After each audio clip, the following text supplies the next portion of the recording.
E aí pessoal, eu sou Joel Pinheiro, se inscrevam no meu canal, vamos seguir aqui conversando e discutindo sobre o nosso país, né, sobre, quando o tempo permitir, sobre filosofia também.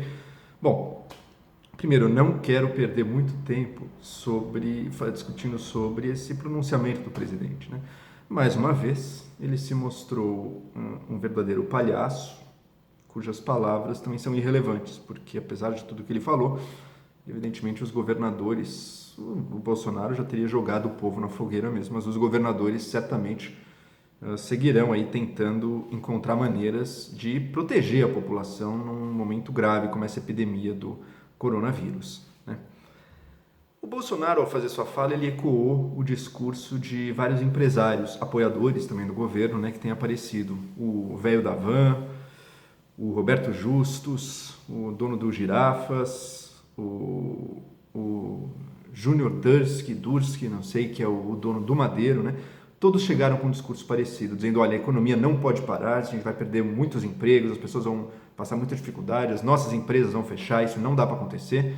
Portanto, essa ideia de quarentena e tudo é um erro, o Brasil não pode parar, temos que seguir em frente. Isso é uma gripezinha, vai matar algumas pessoas aí. O dono do Madeiro chegou a falar de 5 a 7 mil pessoas, né? Vai matar 5 a 7 mil pessoas como se fosse pouca coisa, então a gente tem que seguir em frente, né? Vamos por partes, tá? Primeiro ponto, esses discursos estão factualmente errados, de uma forma muito grave, né?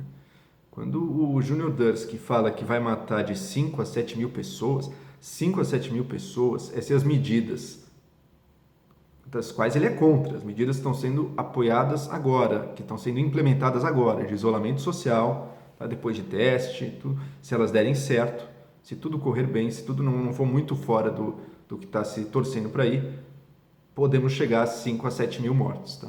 Esse é um número, digamos, otimista, caso as medidas de contenção funcionem ou caso a gente encontre logo a cura. Tá? Se a gente fizer como ele está propondo, abrir a porteira, deixa todo mundo voltar para o trabalho, deixa os velhos em casa, o resto volta para o trabalho. A gente está falando de pelo menos 100 vezes isso. A gente está falando de 500 mil pessoas mortas. A gente está falando de 1 milhão de pessoas mortas. Né? Será que isso é um custo aceitável também para a economia girar? Né? Tem países que já consideraram essa abordagem. Na Inglaterra, até pouco tempo atrás, até semana passada, estava querendo fazer isso. Não, deixa as pessoas se infectarem, a gente vai criar uma imunidade de rebanho aqui, depois fica mais fácil lidar. Os cientistas mostraram para o governo inglês que não é um governo de esquerda, um governo até bastante populista, de direita, mostraram para o governo, olha, você vai levar uma mortandade sem precedentes na Inglaterra, volte agora. O governo deu uma guinada de 180 graus. Né? Todos os cientistas estão mostrando isso. Né? E se acontecer essa mortandade, veja só, o sistema de saúde entra em colapso. Ele já não tem mais como dar conta de todos os casos de doentes que chegam. Né? E a partir deste momento, não é só o coronavírus que vai estar matando gente. São todas as outras doenças e problemas de saúde que também exigem cuidado. Então o cara teve um infarto, teve um acidente, precisa ir para a UTI, não tem cama, não tem leito. Vai morrer. Passa a ser um momento que não é só o coronavírus que está matando, é todo o resto está matando também, porque as pessoas estão se empilhando nas portas dos hospitais sem ter como atender todo mundo. Tá? Então é isso que a gente tem que evitar, por isso está se batendo tanto nessa tecla de achatar a curva, para que a gente não chegue nesse ponto de colapso do sistema de saúde. Tá? É importante. E se chegar a isso, você vai ter revolta social, pode ter certeza, vai ter instabilidade política, pode ter certeza, e, portanto, você vai ter também colapso econômico. Tá? Precisamos evitar isso. Isso é colapso econômico. Tá? Você não vai estar vidas de um lado e economia do outro. Não, se você deixar as vidas correrem soltas e ir matando gente, você vai ver que o colapso da economia vai vir do mesmo jeito, talvez até mais grave. Tá? Então, temos que evitar o colapso, primeiro ponto. O principal jeito de fazer isso, dado que a doença é muito contagiosa, é achatando a curva. Tá? E como é que se faz isso? Com isolamento social. Agora, e aí as pessoas que estão preocupadas com isso, seja empresário, seja trabalhador, tem um ponto. Num país como o Brasil, em que tanta gente está numa situação vulnerável, de extremo risco social, não dá para falar em isolamento social sem que, ao mesmo tempo, governos e empresas, especialmente o governo, entrem para cuidar, para bancar o custo social dessa pessoa, que não vai estar trabalhando. Né? Isso tem dois lados. Você tem os indivíduos, que vão precisar de um cuidado, vão precisar de política social. Tá? E aí tem várias possibilidades. Aumentar a Bolsa Família, usar o cadastro único porque tem ainda mais inscritos, falar em até uma renda básica pegando todo mundo só para não ter erro, para não faltar ninguém. Tem medidas insuficientes, até como os R$ 200 que o governo tinha proposto, dar para os informais, tá? Já seria, é irrisório, mas já seria melhor que nada. E já faz uma semana que isso foi proposto e até agora nada foi feito. Não se está fazendo essas medidas, tá? E também tem que se preocupar com a sobrevivência de empresas, tá? Porque se as empresas quebram agora, a recuperação econômica depois da epidemia fica muito prejudicada também. Então a gente tem que poder manter as empresas vivas, impedir que elas demitam funcionários, tá? Dar linhas de crédito para as empresas. Como é que se impede isso? Bom, você impede permitindo que ela mantenha o funcionário e o governo entra bancando ou integralmente uma parte do que aquele funcionário custa, mesmo que ele não esteja trabalhando, tá? Você tem que ter linhas de crédito para o capital de giro das empresas, tem que aliviar ou atrasar impostos e encargos agora para as empresas, tá? Isso vai permitir a recuperação mais rápida da economia, tá? E já até propostas interessantes de que todas as rendas da economia poderiam ser baixadas agora por decreto pelo governo. Sei lá, tira 10% de todos os aluguéis, dos impostos, da renda de juros, tudo baixa 10%, refletindo aí. Enfim, existem várias propostas. O importante é agir. Porque precisa ser para agora, porque a epidemia, o vírus não espera. Se a gente quiser sair da quarentena o quanto antes, a gente tem que permitir que ela aconteça de verdade. E para isso o governo precisa agir, precisa ter plano, e até agora está demorando, especialmente essa parte econômica e social.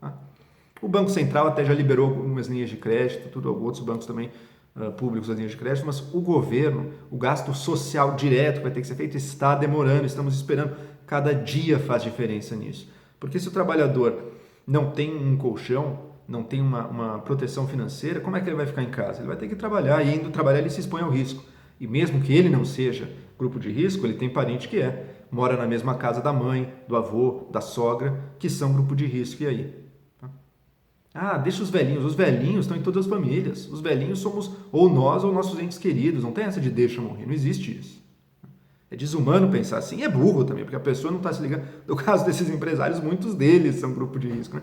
Claro, eles podem se dar o luxo de tirar uns dias aí sem problema, né? Se isolar com mais facilidade, mas muitas famílias não podem. E não adianta vir com um discurso social agora, sou contra a quarentena porque os pobres não podem fazer. Mas você é a favor de que eles morram de doença nas filas do hospital? Não, né? Então a gente tem que defender quarentena sim, e cobrar do governo aí, com segurança social para as pessoas garantida pelo governo. O primeiro passo já foi dado, o estado de calamidade pública não precisa se preocupar com déficit agora, o governo pode gastar, ele tem carta branca para gastar, né?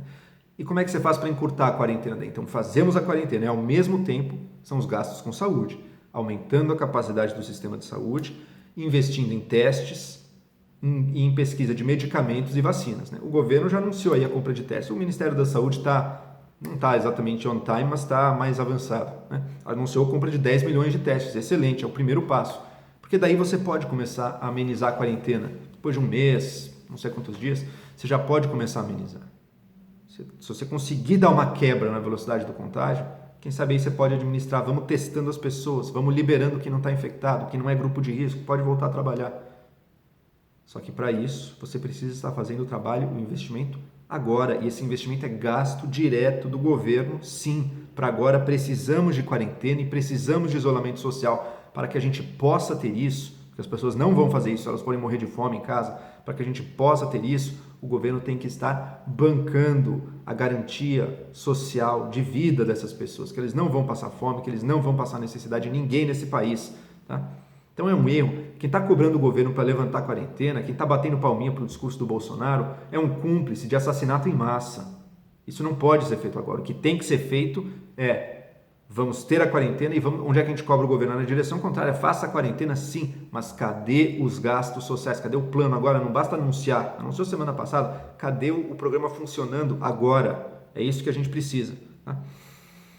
Enfim, e a ciência faz a parte dela. Estamos investigando curas, estamos investigando vacina, uma hora isso vai chegar e aí a gente vai estar pronto para lidar com isso já, investindo no aumento do sistema de saúde. Esse é o caminho a ser feito, é um caminho de intensos gastos do governo nesse momento e sim, num primeiro momento de quarentena. Não é para se estender por 3 meses, ninguém quer isso, 4 meses, nada disso. A gente quer que seja o mínimo possível, mas a gente tem que evitar o pior caso possível, que é mortes generalizadas no sistema sobrecarregado, e fazer com que essa quarentena seja o menor possível, investindo já em mais leitos e em mais testes. É isso aí, se inscrevam no meu canal.